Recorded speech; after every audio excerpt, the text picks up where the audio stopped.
नमस्कार दोस्तों, स्वागत है आप सभी का फिर से एक बार हमारे इस YouTube चैनल पर। दोस्तों, जब किसी व्यक्ति को भगवान की कृपा प्राप्त होती है तो उस व्यक्ति का व्यवहार पूरी तरह से बदल जाता है। किस प्रकार से उस व्यक्ति का व्यवहार बदलता है, कौन कौन से संकेत उस व्यक्ति को मिलने लगते हैं, वीडियो में आगे आपको बताने वाले हैं।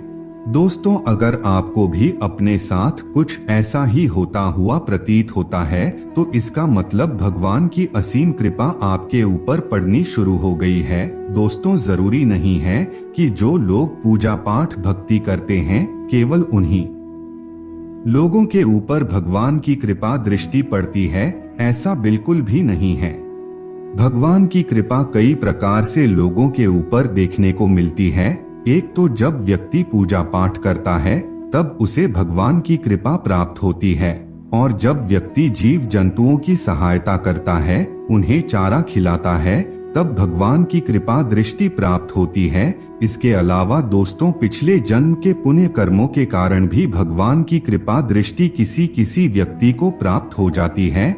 यानी कि कई प्रकार के ऐसे कारण होते हैं जिससे ईश्वरीय शक्ति की सहायता प्राप्त होती है। दोस्तों, जब ईश्वरीय कृपा प्राप्त होती है तो जीवन में, शरीर में, मन में कुछ ऐसे बदलाव होने प्रारंभ हो जाते हैं जिसे आप बिल्कुल भी समझ नहीं पाते। लेकिन आपको बता दें, यह सभी के सभी बदलाव सकारात्मक होते हैं और आपके हित में होते हैं, और इन बदलाव के कारण आपका पूरा का पूरा जीवन ही बदल जाता है।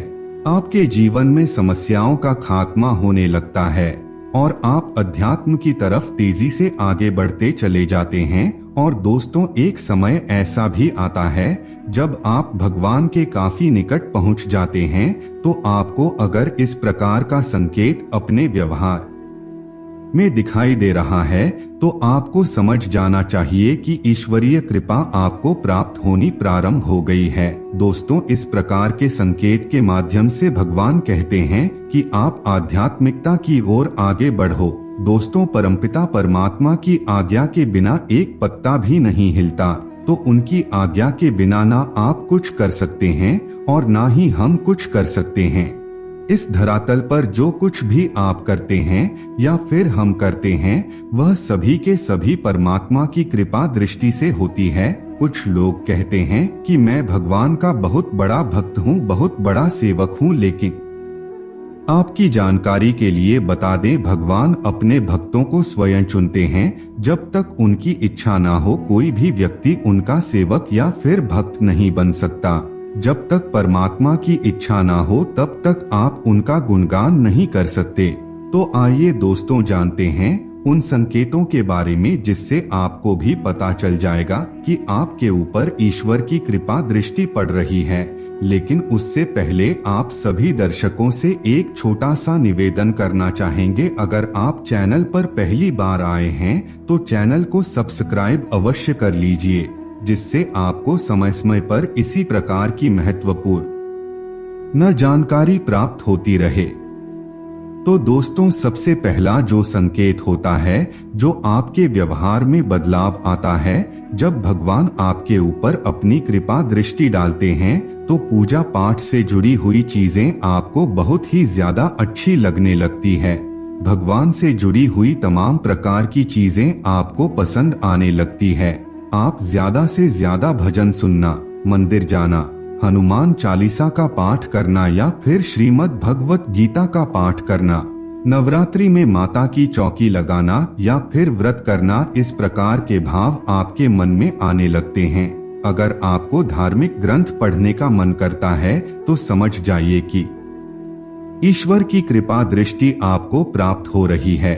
उनकी कृपा के कारण ही आपके जीवन में यह बदलाव आया है। दोस्तों, अगर दूसरे संकेत के बारे में बात की जाए जो ईश्वरीय कृपा प्राप्त होने पर प्राप्त होता है, तो दोस्तों, आपके मन में ऐसे भाव उत्पन्न होने लगेंगे भगवान के प्रति। जब भी आप उनकी मूर्ति को देखोगे, उनकी तस्वीरों को देखोगे, तब आपकी आंखों से आंसू निकलना प्रारंभ हो जाएगा। आप सब कुछ भूल करके सिर्फ अपने परमपिता परमात्मा को ही निहारते रहोगे। आपके मन में ऐसे ख्याल आएगा कि मैं इनके चरणों पर सदा के लिए बस जाऊं और इनको देखता रहूं, इस प्रकार के भाव आपके मन में उत्पन्न होने लगते हैं तो समझ जाना चाहिए कि ईश्वर की कृपा आपको प्राप्त हो रही है। दोस्तों, अगर तीसरे संकेत के बारे में बात की जाए, जब आपको ईश्वर की कृपा प्राप्त होती है तो आपके मन में प्रेम, दया, परोपकार की भावना उत्पन्न होने लगती है। जब आप किसी व्यक्ति को गरीबी में आटा गीला होते हुए देखते हैं तो आप सहन नहीं कर पाते, किसी पीड़ित व्यक्ति को नहीं देख पाते, आप तन, मन और धन सभी प्रकार से उसकी सहायता करने की कोशिश करने लगते हैं। और एक समय ऐसा भी आता है जब आप अपने घर में बैठ करके खाना खा रहे होते हैं और उस समय आपके द्वार पर यदि कोई जानवर आ जाता है तो आप अपना सारा का सारा भोजन उस जानवर को दे देते हैं और आप आत्म संतुष्टि प्राप्त करते हैं। तो आपको समझ जाना चाहिए कि आपके ऊपर ईश्वरीय कृपा प्राप्त हो रही है। दोस्तों, इस प्रकार के गुण केवल उन्हीं लोगों के ऊपर पाया जाता है जिनके ऊपर ईश्वर की विशेष कृपा दृष्टि होती है। दोस्तों, अगर चौथे संकेत के बारे में बात की जाए तो आपको भगवान के दर्शन सपने में होने प्रारंभ हो जाते हैं। जी हाँ दोस्तों, अगर बार बार आपको सपने में भगवान के दर्शन होते हैं तो यह एक बहुत ही महत्वपूर्ण संकेत माना जाता है ईश्वरीय कृपा का। आपको समझ जाना चाहिए कि आपके ऊपर भगवान की विशेष कृपा दृष्टि है, जिसकी वजह से आपको सपने में बार बार भगवान दिखाई देने लग रहे हैं।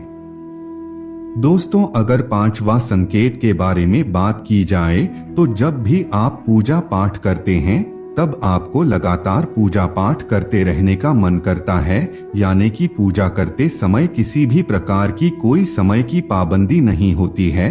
1 घंटा, 2 घंटा, 3 घंटा लगातार पूजा करने के बावजूद भी आपको कोई फर्क नहीं पड़ता है और केवल भगवान के पूजा में आनंद आता है, तो आपको समझ जाना चाहिए कि यह जो संकेत है यह आपके ऊपर ईश्वरीय कृपा का संकेत है। भगवान की कृपा के कारण ही आपको लगातार उनकी सच्ची आराधना करने का मन करता है। दोस्तों, अगर छठवें संकेत के बारे में बात की जाए तो जब आप गलत संगति में बिल्कुल भी नहीं पड़ते, गलत चीजों को, गलत काम को और गलत लोगों को बिल्कुल भी बर्दाश्त नहीं कर पाते, इनसे आप हमेशा दूर रहते हैं। जो व्यक्ति झूठ बोलता है, चुगली करता है, उस प्रकार के व्यक्ति के पास आप बैठना भी पसंद नहीं करते, हमेशा अकेले रहना पसंद करते हैं। यदि आपको अकेलापन अच्छा लगता है, अकेले में आप भगवान को याद करते हैं, तो समझ जाना चाहिए कि यह ईश्वरीय कृपा का संकेत है, क्योंकि जहाँ पर भगवान का वास होता है वहाँ पर फालतू की चीजें नहीं होती। अगर आप अकेले रहकर यह सोचते हैं कि मैं कौन हूँ, यहाँ कैसे आया, मुझे इतना दुख क्यों मिल रहा है, परमात्मा कैसे प्राप्त हो सकता है, अगर इस प्रकार के प्रश्न आपके मन में आते हैं तो दोस्तों, आपको समझ जाना चाहिए कि ईश्वर आपके लिए नया रास्ता तैयार कर रहा है। उसके पश्चात आपको अध्यात्म से जुड़े सभी प्रकार के सवालों का उत्तर प्राप्त हो जाता है। दोस्तों, अगर सातवें संकेत के बारे में बात की जाए तो वह भगवान के भजन को सुनकर आनंद आना है। जी हाँ दोस्तों, अगर आप किसी भी प्रकार से भगवान की भक्ति को सुन रहे हैं, सत्संग सुन रहे हैं या फिर किसी भी प्रकार से भगवान का गुणगान आप सुन रहे हैं और आपको वह बहुत अच्छा लग रहा है, आपके रोम रोम प्रफुल्लित हो रहे हैं, तो दोस्तों आपको समझ जाना चाहिए कि ईश्वरीय कृपा आपको प्राप्त हो रही है, क्योंकि जिस व्यक्ति को ईश्वरीय कृपा प्राप्त होता है उसी व्यक्ति को भगवान का गुणगान अच्छा लगता है। जहाँ पर परमेश्वर के गुणों का बखान किया जाता है वहाँ पर वह व्यक्ति सब कार्य को छोड़ करके जाता है। तो दोस्तों, आज के लिए बस इतना ही। हमें उम्मीद है जानकारी आपको पसंद आई होगी। फिर मिलते हैं एक नए और ताजा एपिसोड में। तब तक के लिए नमस्कार।